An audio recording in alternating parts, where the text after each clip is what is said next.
Le candidat du parti réformiste accepte en partie les résultats provisoires de l'Agence nationale de gestion des élections et souhaite au président élu dès les premiers tours, Mahamad Idriss Déby Itno, plein succès.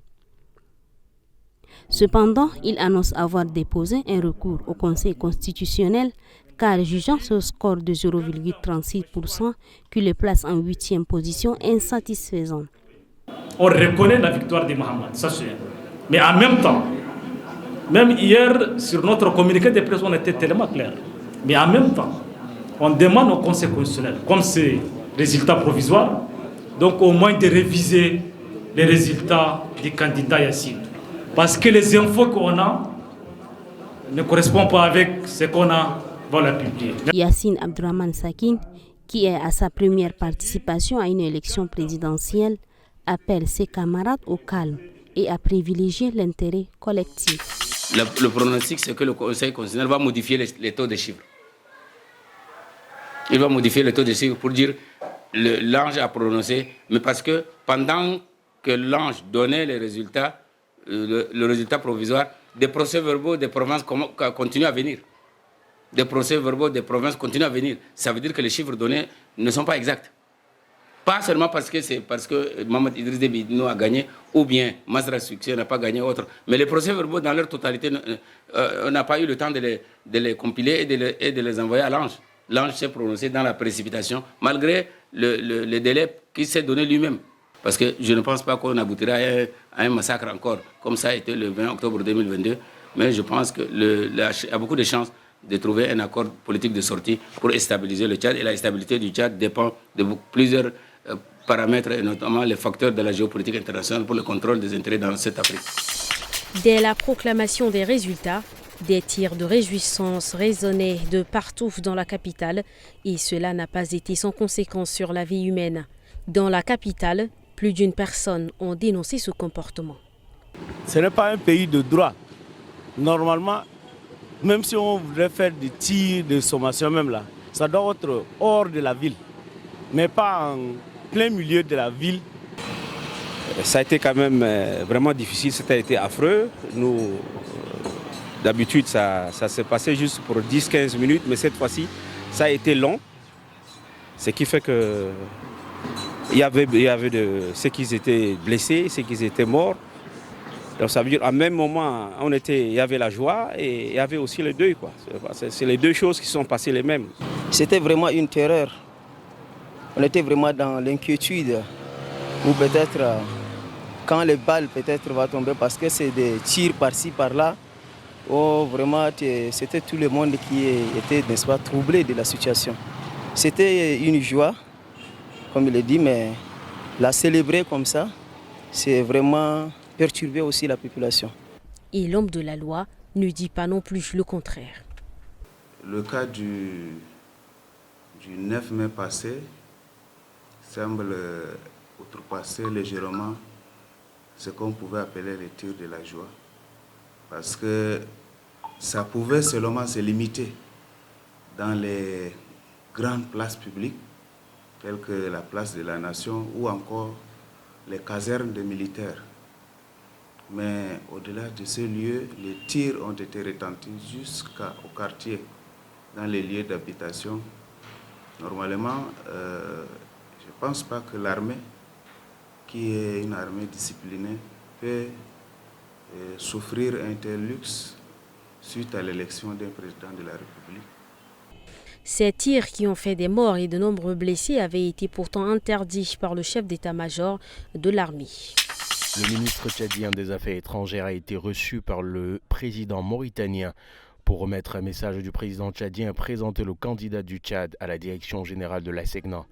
La Mauritanie a promis de soutenir et de parrainer cette candidature, témoignant de l'excellence des relations bilatérales entre les deux pays.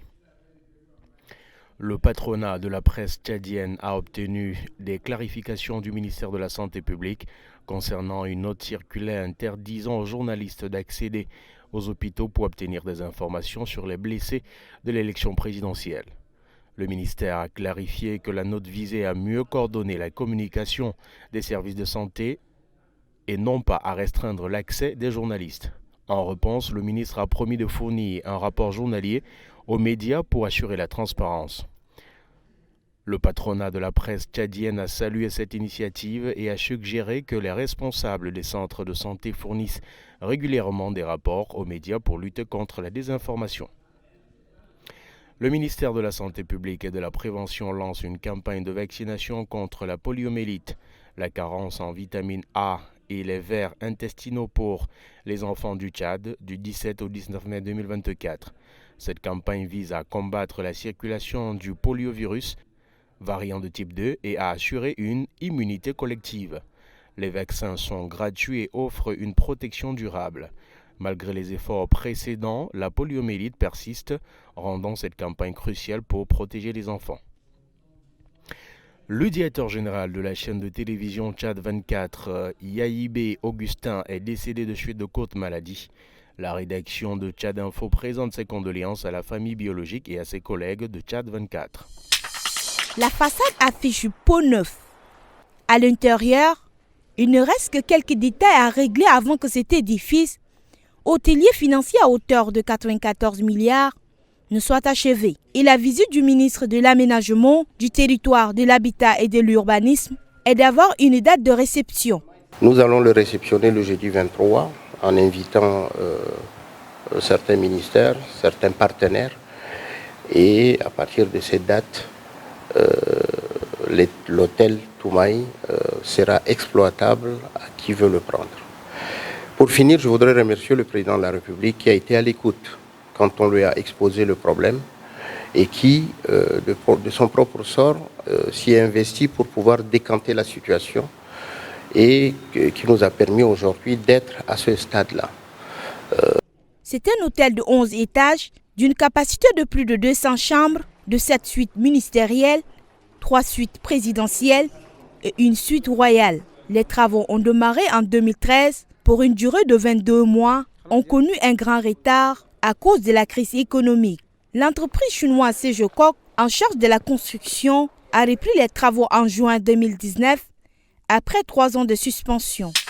Des injures, des mots à caractère haineux que nous ne prononçons par respect de la dignité humaine gagnent les réseaux sociaux et surtout au lendemain d'un scrutin présidentiel pour mettre fin à une transition de 3 ans. Pourtant, à la veille de ce scrutin, l'Agence nationale de sécurité informatique et de certification électronique avait mis en garde les internautes contre les messages à caractère haineux. Mais que risquent les contrevenants?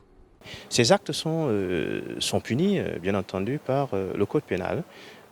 Là, je cite même quelques dispositions qui répriment ces actes-là. Il y a les articles 448 à 451, qui condamnent même les auteurs de ces actes-là d'une peine allant d'1 an à 5 ans et d'une amende de 1 million à 10 millions, vous voyez, de l'une de ces peines-là.